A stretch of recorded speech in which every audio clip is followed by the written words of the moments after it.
La leggenda di Colapesce è un racconto davvero antico, che trova le sue origini nei canti e nelle storie degli antenati. La leggenda di Colapesce narra di Nicola, detto Cola, figlio di un semplice pescatore che viveva a Messina. Cola era un vero amante del mare, tanto da passare le sue giornate a nuotare, come un pesce. Non a caso venne soprannominato proprio Colapesce. Le sue spiccate capacità nel nuoto lo spingevano ad esplorare le meraviglie del mare, per poter trovare tesori da portare sulla terraferma. Incuriositosi particolarmente, l'imperatore Federico II di Svevia lo chiamò nel suo palazzo per sfidarlo in una gara di nuoto. Lo scopo era quello di ritrovare nei fondali marini una coppa che lo stesso sovrano aveva precedentemente gettato in mare. Fu così che Colapesce, tuffandosi, riuscì a recuperare l'oggetto. Federico II decise allora di sfidarlo nuovamente, scegliendo un luogo ancora più remoto, in cui l'acqua era ancora più profonda. In questo caso, a dover essere recuperata, era la corona dello stesso imperatore. Anche in questa sfida Colapesce ne uscì vincitore, portando in superficie l'oggetto. Ma Colapesce fu messo nuovamente alla prova da Federico II, il quale stavolta gettò un anello in una parte del mare molto insidiosa.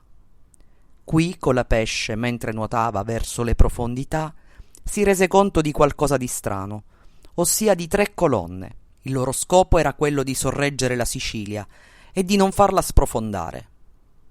Tuttavia, una di queste colonne era talmente danneggiata da mettere in allarme Colapesce e di spingerlo a prendere una decisione drastica: sostituirsi ad essa. Fu così che non riemerse mai più, lasciando sbigottiti i familiari, l'imperatore e l'intera corte. Secondo la leggenda, Colapesce si trova ancora lì, a sorreggere con forza la Sicilia. Si narra inoltre che i tremori della terra, nelle zone di Messina e Catania, siano dovuti ai movimenti di Colapesce, intento a cambiare spalla.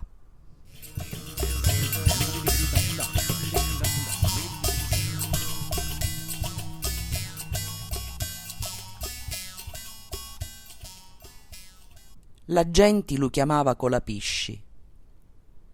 Picchi stava andalumari, come un pisci. D'unni vinia non lo sapia nessuno. Forse era figlio di lo dio Nettuno. Gnorno a Cola, urefici chiamari, e Cola di lumari curre e veni. O Cola, lumeregno a scandagliari, sopra chippidamento si sosteni. Colapisci curre e va. Vai e torno, maestà. A così si è tammari Colapisci, e sottalunni subito sparisci. Ma dopo un poco, chi sta novità a lorignanti Colapisci dà? Maestà, li terri vostri stanno sopra a cippilasci, e l'ho fatto assai trimenno, e ca una già si sta rompendo. O destino mio infelici, chi sventura mi predici? Chianci un re, come hai affari? Solo tu mi puoi salvari. Su passati tanti orna, Colapisci non ritorna, e l'aspetto una marina, l'urignanti e la regina. Poi si senti la sua voce, di lumari in superfici. Maestà, ca sugno, ca.